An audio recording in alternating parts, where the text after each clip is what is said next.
Hi friends, welcome to frame. రీసెంట్గా ఒక 2-3 days నుంచి ఇన్స్టాగ్రామ్లో ఒక పర్సన్ బాగా ఫేమస్ అవుతుండు. అతనే మహీందర్ వైబ్స్.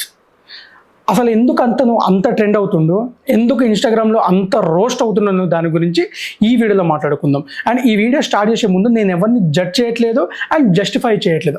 ఆయన ఏదైతే వీడియోస్లో ఎక్స్ప్లెయిన్ చేసిండో చెప్పిండో ఆ ఒక 2-3 వీడియోస్ ఉన్నాయి. ఆ 2-3 వీడియోస్లో ఉన్న కంటెంట్ గురించి మాత్రమే మాట్లాడతా, ఇంకా దేని గురించి మాట్లాడదు, నాకు అనిపించింది మాట్లాడుతున్నా. సో ఇప్పుడు టాపిక్లోకి వెళ్ళిపోతే, మహీందర్ వైబ్స్ 2018 or 19లో ఒక యూట్యూబ్ ఛానల్ పెట్టిండు. బిఫోర్ ఈ ఇష్యూ వరకు తన ఛానల్, తన రివ్యూస్ పరంగా చాలా మంచి స్టాండర్డ్స్ ఉన్న ఛానలే. తనకు మంచి రివ్యూ ఛానల్ ఉంది, 1 M సబ్స్క్రైబర్స్ ఉన్నారు. అసలు ఇతని ఇష్యూ ఏంటంటే, ఇతను ఒక యూట్యూబ్ ఛానల్ రన్ చేస్తూ ఒక హోటల్ స్టార్ట్ చేసిండు, ఒక కేఫ్ టైప్. సో అది ఫ్లాప్ అయింది. సో దాని గురించి ఇతను మాట్లాడుతూ కొన్ని వీడియోస్ రిలీజ్ చేసిండు, తన ప్రాబ్లమ్స్ ఏంది అనేది షేర్ చేసిండు. సో ఇతను మొత్తం 3 వీడియోలు రిలీజ్ చేసిండు ఇప్పటి వరకు. ఆ 3 వీడియోల గురించి ఇప్పుడు నేను మాట్లాడతా. ఫస్ట్ వీడియో వచ్చేసి, నా ఛానల్ అమ్ముతున్నాను, నాకు మీ సపోర్ట్ కావాలి. ఈ వీడియో నేను టోటల్గా చూడలేదు. ఈ వీడియో డిలీట్ అయిపోయిన తర్వాత నాకు ఇష్యూ తెలిసింది. సో దీని గురించి ఎక్కువ మాట్లాడదా. కాకపోతే ఇన్స్టాలో కొన్ని రీల్స్ వచ్చినప్పుడు, యూట్యూబ్ షార్ట్స్లో కూడా చూసిన నేను. తను ఏంటంటే, నాకు సమ్ లాస్ వచ్చింది, నేను చాలా డౌన్ఫాల్లో ఉన్నా, నాకు మీ సపోర్ట్ కావాలి అండ్ నాకు కొంచెం మనీ కావాలి అని క్రౌడ్ ఫండింగ్ చేయడం స్టార్ట్ చేసిండు. అంటే నేను ప్రాబ్లమ్స్లో ఉన్నా, నాకు సమ్ మనీ నీడ్, ఆ మనీ మీ తరపున కావాలని చెప్పి తన ప్రాబ్లమ్స్ షేర్ చేసిండు ఫస్ట్ వీడియోలో. అది రిలీజ్ అయిన ఒక 2 డేస్లోనే 1.4 M వెళ్ళింది రీచ్. ఆ వీడియో డిలీట్ చేసి ఇంకో వీడియో రిలీజ్ చేసిండు, సెకండ్ వీడియో. ఫస్ట్ వీడియోలో ప్రాబ్లమ్స్ చెప్పిండు, ఏదైతే అమౌంట్ కావాలో దాని గురించి మాట్లాడిండు, సపోర్ట్ కావాలని దాని గురించి మాట్లాడిండు. సెకండ్ వీడియోలో నేను చూసిన, ఇప్పటికీ అది డిలీట్ అవ్వలేదు ఇంకా ఛానల్లో, అది ఉంది, ఒక 14 minutes ఉంది.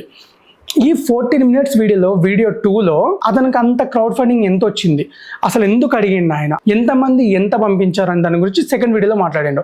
సెకండ్ వీడియోలో టోటల్ వీడియో మాట్లాడే ముందు, ప్రసాద్ టెక్ ఇన్ తెలుగు మనకు బాగా తెలిసిన పర్సన్, చాలా మంచి పర్సన్, ప్రొఫెషనల్గా అండ్ పర్సనల్గా. సో ఈ పర్సన్కి కూడా ప్రసాద్ అన్న ఒక 1 lakh rupees ఇచ్చిండు అండ్ విఆర్ రాజు కూడా ఒక 50,000 ఇచ్చిండని మెన్షన్ చేసిండు వీడియోలో. సో ఈ సెకండ్ వీడియోలోకి వెళ్ళిపోతే, ఆయనకి దగ్గర ఒక 1,500 మంది అమౌంట్ సెండ్ చేశారు QR కోడ్ UPI IDs ద్వారా. ఆ 1,500 మంది పంపిన డబ్బులు 2,71,000 అక్షరాల. ఏదైతే ఈయన అడిగిన తర్వాత ఆయనకు వచ్చిన అమౌంట్. ఈ అమౌంట్ గురించి మాట్లాడుతూ, ఫస్ట్ వీడియో నేను పెట్టిన తర్వాత చాలా ఫీల్ అయ్యాను, నాకు చాలా నెగిటివ్ రెస్పాన్స్ వచ్చింది, నేను అందుకని ఆ వీడియో 1.4 M వెళ్ళినా కూడా నేను ఆ వీడియో డిలీట్ చేశానని చెప్పి ఈ వీడియోలో చెప్పిండు. And bank statements, bank accounts, ఎంత మనీ వచ్చింది దాని గురించి మొత్తం మాట్లాడిండు. ఈ వీడియోలో ఈయన ఏమంటుండంటే, మీరు ఇప్పటి వరకు పంపించిన వరకు అమౌంట్ ఓకే, కానీ నాకు ఇక మీదట అమౌంట్ పంపించకండి, కానీ ఇస్తే తీసుకుంటా అనే స్టేజ్లో ఉండి మాట్లాడుతాడు అండ్ బాధపడతాడు, ఏడుస్తుండు. అది కూడా ఓకే, కానీ మీకు ప్రాఫిట్స్ వచ్చినప్పుడు షేర్ చేసుకోలేనప్పుడు, లాస్ వచ్చినప్పుడు ఎందుకు షేర్ చేసుకుంటారు ఇవన్నీ? మీకు ప్రాఫిట్స్ వచ్చినప్పుడు ఏ సబ్స్క్రైబర్స్ ఇంత అమౌంట్ ఇచ్చింది లేదు, ఎవరికి పిలిచి ఇచ్చింది లేదు, ఎవరికి హెల్ప్ చేసింది లేదు. కానీ లాస్ రాగానే, నాకు లాస్ వచ్చింది, నేను భరించలేనంత డౌన్ఫాల్లో ఉన్నా, నాకు అమౌంట్ కావాలి అని చెప్పి యూట్యూబ్లో పెట్టేయడం, సింపతి గెయిన్ చేయడం, మనీ తీసుకోవడం. ఈ సెకండ్ వీడియోలో ఇక్కడ వరకు ఈ స్టేట్మెంట్స్, ఈ సింపతి, నేను వీడియోస్ డిలీట్ చేసేసాను ఫస్ట్ది, ఇంకా ఆపేస్తాను అనే విషయం గురించి మాట్లాడాడు. ఇంకా థర్డ్ వీడియో ఏంటంటే, దర్ఫీ అంటే ఈయన ఏదైతే ఇన్వెస్ట్మెంట్ చేసి ఒక కేఫ్ స్టార్ట్ చేసిండో, అది ఎందుకు ఫ్లాప్ అయింది, ఎందుకు స్టార్ట్ చేశారు, దాన్ని ఎందుకు ఇంత ఇన్స్టెంట్గా క్లోజ్ చేయాల్సి వచ్చింది, అండ్ నెగిటివ్ కామెంట్స్ ఏంది, పాజిటివ్ కామెంట్స్ ఏందని దాని గురించి ఇతని వైఫ్ చందు వ్లాగ్స్ అని ఇంకో ఛానల్ ఉంది, తను క్వశ్చన్స్ అడుగుతుంటే ఈయన ఆన్సర్ చేస్తుండో. అసలు యూట్యూబ్ నుంచి దానికి ఎందుకు వెళ్ళారు, అది ఎందుకు స్టార్ట్ చేసారు అని తను క్వశ్చన్స్ అడుగుతూ ఉంటారు. ఈయన యూట్యూబ్ 18 or 19 నుంచి స్టార్ట్ చేసిండు, 24 వరకు కూడా బాగానే నడిచింది ఛానల్. కానీ 24 వరకు ఎందుకు బాగా నడిచిందంటే, జెరోదా, ఏంజల్ బ్రోకింగ్, అప్స్టాక్స్, ఇవి స్టాక్ మార్కెట్కి సంబంధించి ఉంటాయి కదా, అందులో నుంచి ఈయనకి అమౌంట్, హ్యూజ్ అమౌంట్ వచ్చేవి. ప్రమోషన్ వైజ్ కానీ, యాడ్స్ పరంగా కానీ, ఇంకా యూట్యూబ్ రెవెన్యూ కానీ బాగుండేది. అప్పట్లో ఆ యూట్యూబ్ RPM కూడా బాగుందని చెప్పింది ఈయన. సో అలా అమౌంట్ బాగానే వచ్చింది. కానీ మెల్లమెల్లగా ఇయర్స్ పోయే కొద్దీ అమౌంట్, రెవెన్యూ తగ్గడం వల్ల ఈయన దర్ఫీ అనే ఒక కేఫ్ స్టార్ట్ చేద్దామని ప్లాన్ వేసుకోండు. First of all cloud kitchen start చేద్దాం అనుకుంటా, కానీ దర్ఫీ అనే ఒక కేఫ్ స్టార్ట్ చేసిండు.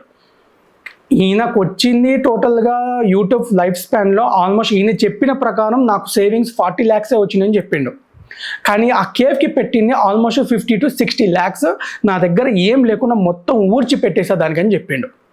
ఆ కేఫ్కి. యాంకర్ శివతో ఒక ఇంటర్వ్యూ ఉంటుంది, ఈయనదే మహేందర్ బ్రోది. యాంకర్ శివ మీకు ఆల్మోస్ట్ ఈ యూట్యూబ్ స్పాన్లో మీకు ఎంత వచ్చిందంటే రెవెన్యూ ప్లస్ యాడ్స్ ప్రమోషన్స్ మొత్తం కలిపి ఆల్మోస్ట్ ఒక 1 CR అబౌవ్ వచ్చిందని చెప్పిండు. ఈయన ఇప్పుడు చెప్పిందేమో నాకు వచ్చిందే 40 lakhs వరకు అంతా, నా సేవింగ్స్ నా రెంట్స్ అంతా పోగా నా మిగిలింది 40 lakhs అని చెప్పిండు. కానీ ఈయన ఇంటర్వ్యూలో నాకు 1 CR అబౌవ్ వచ్చిందని చెప్పిండు. అసలు ఈయన ఏం చెప్దాం అనుకుంటుండు? సరే, ప్రాబ్లం వచ్చింది, యూట్యూబ్ ఈజ్ లైక్ ఫ్యామిలీ కాబట్టి నీ ప్రాబ్లం షేర్ చేసుకోవచ్చు, తప్పులేదు. కానీ క్రౌడ్ ఫండింగ్ చేయడం ఎంతవరకు కరెక్ట్? ఇప్పుడు నీకు కష్టం వచ్చింది కదా అని ఆపోజిట్ వాళ్ళని పర్సనల్ అడగడం ఎంతవరకు కరెక్ట్? అంటే యూట్యూబ్ సబ్స్క్రైబర్స్ని, అంటే ఆన్లైన్ బేస్డ్ పేమెంట్స్ని. సరే, లాస్ వచ్చింది, దాని నుంచి బ్యాకప్ ఎలా అవ్వాలి, ఏం చేస్తే సెట్ అవుతా, ఎవరిని మనీ అడగాలనేది అది నీ పర్సనల్ ఇష్యూ. నువ్వు ఎప్పుడైతే యూట్యూబ్లో వీడియో పెట్టి క్రౌడ్ ఫండింగ్ చేయడం, నాకు సమ్ అమౌంట్ కావాలి, హెల్ప్ చేయండి, నాకు కొట్టండి అని, ఇంకోటి ఈయన మాట్లాడింది ఏంటంటే హేటర్స్ గురించి కూడా చాలా ఎక్కువనే మాట్లాడింది. అంటే ఈయనకి ఎవరైతే డబ్బులు వేసి సపోర్ట్ చేస్తారో వాళ్ళందరూ మంచోళ్ళు, ఎవరైతే డబ్బు లేకుండా ఈయనని హేట్ చేసిరో వాళ్ళు హేటర్స్, ఎనిమీస్. ఈయన మాట్లాడిన వేలో చూస్తే ఇప్పుడు నార్మల్గా జనాలు కష్టం వచ్చిందంటే సరే, ఆ కష్టాన్ని ఇంకో కష్టాన్ని తోడేసుకొని పని చేసుకొని బతుకుతారు. ఇప్పుడు చాలామంది ఏం చేయాలో తెలియక స్విగ్గీ జొమాటోలు చేసుకుంటూ, బయట పనులు చేసుకుంటూ, ఇంకేం దొరకకపోతే ఏదన్నా కేఫ్లో, ఏదన్నా డీమార్ట్లో కానీ జూడియోలో ఇలాంటి వాటిలో చేసుకొని వాళ్ళ పని చేసుకొని వాళ్ళు బతుకుతారు. ఇలా ఎవరు యూట్యూబ్లో నాకు డబ్బులు కొట్టండి, నాకు సపోర్ట్ కొట్టండి, నాకు సింపతి గెయిన్ కావాలని ఎవరు అడుక్కోలేదు. సో ఫస్ట్ ఆఫ్ ఆల్ మనం ఈయన ఇంటర్వ్యూస్లో కూడా ఈయన మాట్లాడే విధానం ఎట్టుంటుంది అంటే, వాళ్ళు అట్లా, వీళ్ళు ఇట్లా, నేను ఇట్లా అనే విధంగా మాట్లాడతాడు. కానీ ఈయన వరకు మ్యాటర్ వచ్చేసరికి అంటే బాగున్నంత సేపు బాగానే మాట్లాడారు. కానీ ఎప్పుడైతే సిచ్యువేషన్ వచ్చిందో ఈయనకు అందరు హేటర్స్ అయిపోయారు, అందరు ఎనిమీస్ అయిపోయారు. అసలు మీకు ఎందుకు కొట్టాలి భయ్యా మేము డబ్బులు? మీరు మాకు ఏమైనా ఇచ్చిర్రా ప్రాఫిట్స్ వచ్చినప్పుడు? లేదు. పట్టించుకున్నారా? అసలు చెప్పినావా ఎప్పుడన్నా ఇది స్టార్ట్ చేసినాం మేము, ఇది జరిగింది, మాకు ఇంత రెవెన్యూ వస్తుందని చెప్పినావా? 4 monthsలో క్లోజ్ అయ్యే కేఫ్కి 60 lakhs ఇన్వెస్ట్మెంట్స్. సో అవి వాళ్ళ పర్సనల్స్ మిస్టేక్స్ ఉన్నాయి. అండ్ మిస్టేక్స్లో కూడా పెట్టిన లొకేషన్స్ తప్పు, అది తప్పు, ఈ మిస్టేక్స్ ఉన్నాయి. మిస్టేక్స్ తనంతటి వరకు తను కరెక్ట్ చేసుకుంటూ ఫైన్. ఇప్పుడు నువ్వు నీ స్టోరీ ఎవరికైనా చెప్పాలనుకుంటే ప్రజెంట్ చేయి, ఈ మిస్టేక్స్ మీరు చేయకండి, ఇలాంటి వాళ్ళని మీరు నమ్మకండి అని ఒక మోటివేట్ చేయి. ఇంకేదైనా చెప్పు, వింటారు. ఎందుకంటే నీకు 1M సబ్స్క్రైబర్స్ ఉన్న ఛానల్ ఉంది, ఏదైనా వింటారు, ఏదైనా మాట్లాడతారో, సజెషన్స్ ఇవ్వు, సజెషన్స్ తీసుకో. కానీ డబ్బులు అడగడం ఎంతవరకు కరెక్ట్? అసలు కరెక్టే కాదు నన్ను అడిగితే. ఎవరో కష్టం చేసుకున్న పైసలు పుక్కట్ల నాకు కావాలి అంటే నువ్వు ఉత్తగా కెమెరా ముందు కూర్చొని నువ్వు డబ్బులు అడగగానే నీకు డబ్బులు వచ్చేయాలి. ఆయన ఇంకోటి ఈయన చెప్పింది ఏంటంటే 1.4M రీచ్ వెళ్తే నాకు పంపింది జస్ట్ 1500 మంది మాత్రమే నాకు డబ్బులు పంపారు. అంటే ఆల్మోస్ట్ 0.5%, 1.5% అనేది సంథింగ్ ఏదో సోది చెప్తాను. అంటే ఈయనకు ఫుల్ 100% నీకు డబ్బులు పంపాలి. 1.4M రీచ్ వెళ్తే అంతమంది నాకు డబ్బులు పంపాలి. అని ఎవరైతే ఆయనకి అమౌంట్ సెండ్ చేశారో రియల్లీ హ్యాట్స్ ఆఫ్ బ్రో. ఎందుకంటే ఒకరి బాధను అర్థం చేసుకొని మీరు అమౌంట్ సెండ్ చేశారు, కానీ అది తప్పు కాదు. ఆయన సిచ్యువేషన్ అర్థం చేసుకుని మీరు పంపారు, కానీ ఏదైతే అది ఎక్స్పెక్ట్ చేస్తున్న పర్సన్ ఆయన తప్పు, ఆయన మైండ్ సెట్ తప్పు. అండ్ థర్డ్ వీడియోలో కూడా తన వైఫ్ ఎందుకు క్రౌడ్ ఫండింగ్ చేశారు అంటే, సరే నాకు బాధలు ఉన్నాయి, నేను చెప్పుకోలేక, నేను భరించలేక అడిగానని అడుగుంటే బాగుండేది. కానీ చాలామంది అడిగారు, ఎవరెవరో అడిగారు, సమ్ యూట్యూబర్స్ పేరు చెప్పి వాళ్ళు అడిగారు కాబట్టి నేను అడిగిన అని ఎంత నార్మల్గా చెప్తుండంటే, సో వాళ్ళు అడిగారు, నేను కూడా అడిగినా, ఏముంది ఇప్పుడు మా ఫ్యామిలీస్ ఎవరు వద్దన్నారు, ఆయన కూడా నేను అడిగినా అంటుండు. యాంకర్ శివ ఇంటర్వ్యూలో 1 CR అబోవ్నే వచ్చిందని జస్ట్ నార్మల్గా చెప్పిండంటే ఇంకెంత వచ్చి ఉండొచ్చు? సరే, యూట్యూబ్ నుంచి రెవెన్యూ లేదు, నిజమే, అది ప్రాపర్ రెవెన్యూ రాదు. అండ్ మూవీ రివ్యూస్ చెప్పేటోళ్ళకి అసలే అంతా రాదు, RPM చాలా లో ఉంటుంది. కానీ ఆల్మోస్ట్ ఈయన 1 CR పైనే సంపాదించిండు. ఈయన చెప్పిన ప్రకారం ఒక్కొక్క వీడియోలో ఒక్కొక్క షేడ్ ఉంది. 3 videos 3 shades అని చెప్పుకోవచ్చు. ఫస్ట్ వీడియోలో ఏమో బాధ ఉంది, బాధ షేర్ చేసుకుంటే డబ్బులు అడిగింది. సెకండ్ వీడియోలో నాకు నెగిటివ్ రెస్పాన్స్ వస్తుంది, నేను ఆపేస్తున్నా, మీరు డబ్బులు పంపించడం ఆపేసి అని చెప్పింది, కానీ పంపిన డబ్బులు నేను వెనక్కి కొడతాను మాత్రం చెప్పలేదు. అండ్ థర్డ్ వీడియోలో దర్ఫీ ఏదైతే పెట్టి లాస్ అయిందో దాని గురించి క్లారిటీ ఇవ్వడం కోసం చెప్పిండు. ఫస్టే దీని గురించి నీట్ అండ్ క్లియర్గా ఎక్స్ప్లెయిన్ చేసి ఉంటే అందరికీ ఎక్కేది. అండ్ ఎక్కడం పక్కకి పెడితే ఎక్కిన తర్వాత అయినా సరే డబ్బులు అడగడం కరెక్ట్ కాదు, అది ఎంతవరకు కూడా కరెక్ట్ కాదు. ప్రాబ్లమ్స్ ఉన్నాయి, దాన్ని కంబ్యాక్ చేయాలి, రెవెన్యూ కావాలి, ఛానల్లో కొత్త ఎక్స్పెరిమెంట్ చేయొచ్చు, ఇంకేదైనా పని చేయొచ్చు, ఇంకేదైనా ఛానల్ స్టార్ట్ చేయొచ్చు, సరే జాబే చేయొచ్చు. ఇప్పుడు బయట బతికేటోళ్ళు అందరూ ఇట్లనే బతుకుతుర్రా? సరే వాళ్ళంటే బతికిరు భయ్, వాళ్ళకి ఎట్లా అనిపించారో బతుకుతుర్రు, డబ్బులు అడుక్కుని బతుకుతుర్రు, వాళ్ళతో కంపేర్ చేసుకుంటావు నువ్వు. నీకు 1M జెన్యూన్ సబ్స్క్రైబర్స్ ఉన్నారు, వాళ్ళకి ఏం చెప్పాలనుకుంటున్నావు? వాళ్ళకి నీ ఇంటెన్షన్స్ ఏంది? మళ్ళీ ఈ 36 గంటలు నా జీవితంలో ఒక బ్లాక్ మార్క్ అని చెప్పుకుంటున్నా. కానీ ఇంకో విషయం ఏంటంటే ఈ దర్ఫీ నాకు ఒక సెకండ్ లెసన్ మాత్రమే, ఇంకా పెద్ద లెసన్ నాకు ఇండస్ట్రీలో బాగా మోసం చేసిరని, ఈయన ఫ్రెండ్స్ మోసం చేసిరని నేను చెప్పుకుంటాను. అంటే సింపతి గెయిన్ చేస్తుండా, లేకుంటే అమౌంట్ రాబట్టుకుంటుండా, లేకుంటే ఈయన జనాలు పిచ్చోళ్ళే కదా ఏం చెప్పి వింటారు అనుకుంటుండా, అది అర్థం కావట్లేదు. నేను 3 వీడియోస్లో ఫస్ట్ వీడియో చూడలేదు అనుకోండి, కాకపోతే రీల్స్లో కొన్ని చూసా, మిగతా 2 వీడియోస్ చూసిన, ఈయన కథ కార్యక్రమం మొత్తం చూసిన. నాకు ఎక్కడ కూడా ఈయన మీద నాకు సరే పాపం లేదు, లాస్ అయిందని ఏం అనిపించలేదు. ప్రతి ఒక్కరి లైఫ్లో ప్రాబ్లమ్స్ ఉంటాయి, లాసెస్ ఉంటాయి, డౌన్ఫాల్స్ ఉంటాయి. కానీ ఒక ఇంత పెద్ద ప్లాట్ఫామ్లో ఆ ప్లాట్ఫామ్ని ఇలా వాడడం కరెక్ట్ కాదు. నీకు కష్టమే వచ్చిందంటే బయటికి వెళ్ళి జాబ్ చేయడం, మనీ గెయిన్ చేసుకోవడం, లేకుంటే ఇంకేదైనా చిన్న బిజినెస్ పెట్టుకోవడం, దాని నుంచి గెయిన్ చేయడం. ఇప్పుడు ఆల్మోస్ట్ హైదరాబాద్లో జాబ్ లేని పర్సన్స్ అందరు చేసేది స్విగ్గీ, జొమాటో. వాళ్ళందరూ పని చేసుకొని తెల్లార్లు రాత్రుల్లో పగలు తేడా లేకుండా పనిచేస్తారు. వాళ్ళ పిచ్చోళ్ళ వాళ్ళకు డే అంతా చేసినా కూడా వచ్చేది 700-800. ఈయనకి యూట్యూబ్ నుంచి రెవెన్యూకి ఈయనకి సరిగ్గా రావట్లేదంట. నేను నిజంగా చెప్తాను భయ్యా, లిటరల్లీ నాకు తెలిసిన ప్రకారం యూట్యూబ్లో ఒక ఐటీ ఎంప్లాయ్కి వచ్చే శాలరీ వస్తుంది ఈయనకి. చిన్న బడ్జెట్ ఏం కాదు, అది కూడా ఇంట్లో ఉండి ఒక క్యామ్ ముందు మాట్లాడుతూ ఈయనకు వచ్చే ఇన్కమ్ ఆల్మోస్ట్ అంతే ఉంటుంది.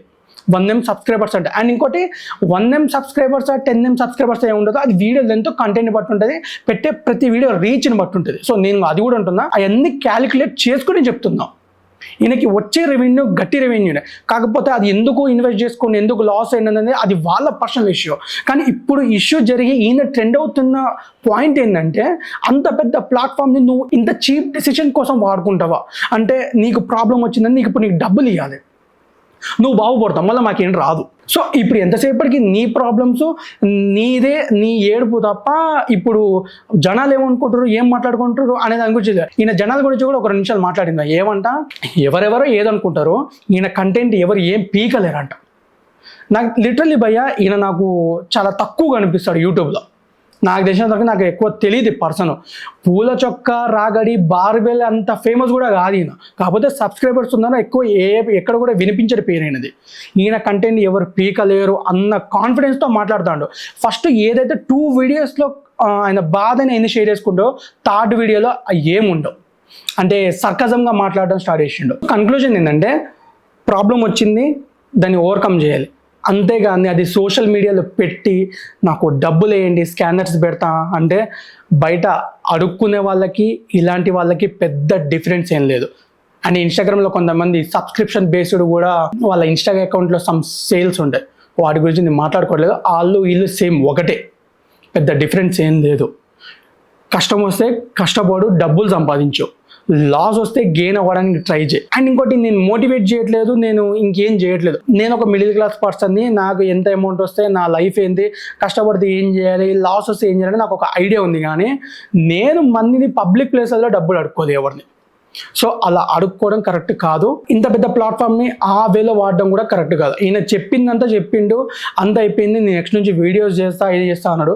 సరే, ఇంత నాలెడ్జ్ ఉన్న పర్సన్, సో నేను అంత ఎక్స్పీరియన్స్ కాకపోవచ్చు, అంత లైఫ్ ఏం చూడలేకపోవచ్చు ఆ పర్సన్తో కంపేర్ చేసుకుంటే. కానీ మొత్తం ఈ 3 వీడియోలు 4 వీడియోలు అయిపోయిన తర్వాత ఎంత అయిపోయింది, ఇంకా క్లోజ్, నేను నెక్స్ట్ నుంచి వీడియోస్ మీద కాన్సన్ట్రేట్ చేస్తా, కంటెంట్ మారుస్తా అని చేస్తా, అదేదో ఫస్టే చేయొచ్చు కదా. సరే, ఇప్పుడు జరిగిన ఇష్యూని ఒక ½ అవర్ వీడియో 40 minutes పెట్టి ఇలా మీరు ఎవరు లాస్ అవ్వకండి, నాకు జరిగిన పర్సనల్ ఎక్స్పీరియన్స్ ఇది అని షేర్ చేసుకుంటే ఆపోజిట్ పర్సన్కి ఒక ఇన్స్పైరింగ్ స్టోరీలా ఉండేది. కానీ ఇప్పుడు ఎలా ఉందంటే, ఇప్పుడు ఎట్లా చూస్తారంటే చాలా తక్కువ చేసి చూస్తారు. అంటే అంత యూట్యూబ్లో 1M సబ్స్క్రైబర్స్ అనేది చిన్న విషయం కాదు. అంత బిల్డ్ చేసిన తర్వాత ఒక్క చిన్న ఇష్యూతో మొత్తం కొలాప్స్ అయింది. అంటే ఛానల్ ఉంది కానీ రెప్యుటేషన్ ఉండదు. ఇప్పుడు ఈ పర్సన్ చూడగానే ఫస్ట్ గుర్తొచ్చేది యూట్యూబ్లో డబ్బులు అడుక్కున్నట్టు బాయా, అంతే. అదొక్కటే గుర్తు, నాకైతే లిటరల్ అంతే అనిపించింది. సో అంతకుమించి సో నాకు ఇతని మీద అనిపించింది. సో ప్రాబ్లమ్ షేర్ చేయడం తప్పు లేదు, కానీ ఇంత పెద్ద యూట్యూబ్ ప్లాట్ఫామ్ని క్రౌడ్ ఫండింగ్ వాడడం అది ఎంతవరకు కూడా కరెక్ట్ కాదు. సో నాకు అనిపించింది, మీకు షేర్ చేసా, క్లియర్గా ఎక్స్ప్లెయిన్ చేసా అని